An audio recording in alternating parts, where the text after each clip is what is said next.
ഈ സിനിമയുടെ സ്ക്രിപ്റ്റ് റൈറ്ററും സംവിധായകനും മാത്രമല്ല ഫൈസൽ, ഓൾ ഇൻ ഓൾ ആണ്.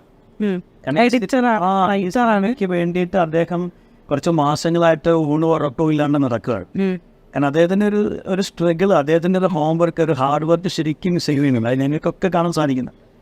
ഇപ്പം ലൊക്കേഷനിലാണെങ്കിലും ഒരു സീന് നടക്കുന്ന സമയത്ത് അദ്ദേഹത്തിന് മുന്നിൽ ഒരു കസേര അടക്കുന്ന കസേര അദ്ദേഹത്തിന് പോയി മാറ്റിയെടുക്കും. എന്തൊക്കെ കാര്യങ്ങൾ ചെയ്യാൻ പറ്റും. എന്തിനാണ് ക്യാമറയുടെ പുറകിൽ ഒരു ആക്ഷൻ പറയണം, അതിനിടയ്ക്ക് ഭക്ഷണത്തിന് ആളെ വിടും, ഭക്ഷണത്തിന് അതൊക്കെ വിനോദിനേട്ടന് ഇവരൊക്കെ നൽകിയ സപ്പോർട്ടാണ് കേട്ടോ. ഇവരൊക്കെ ഇങ്ങനെ വിനോദം ഇങ്ങനെ നിൽക്കുന്നല്ലോ, സംവിത് ഭായി, ശിവജി, ഇവരൊക്കെ നമ്മളെ ഒരു കുടുംബം പോലെ ആയിരുന്നു. അതായിരുന്നു അതിൻ്റെ ഇവരിങ്ങനെ ടോട്ടലി നമ്മളോടൊപ്പം producer side, production team, project coordinator, അങ്ങനെ ഇവരൊക്കെ നമ്മൾ കട്ടൊക്കെ ഇങ്ങനെ നിൽക്കുമ്പോൾ നമ്മളും അങ്ങനെ.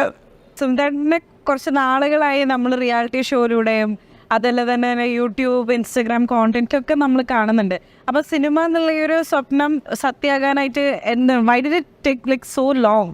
ഇപ്പോൾ എല്ലാത്തിനും ഏത് സമയം അധ്വാനത്തിന് എന്തായാലും ഒരിക്കൽ ഒരു കൂലി എന്തായാലും കിട്ടുള്ളൂ. അപ്പോൾ അങ്ങനെ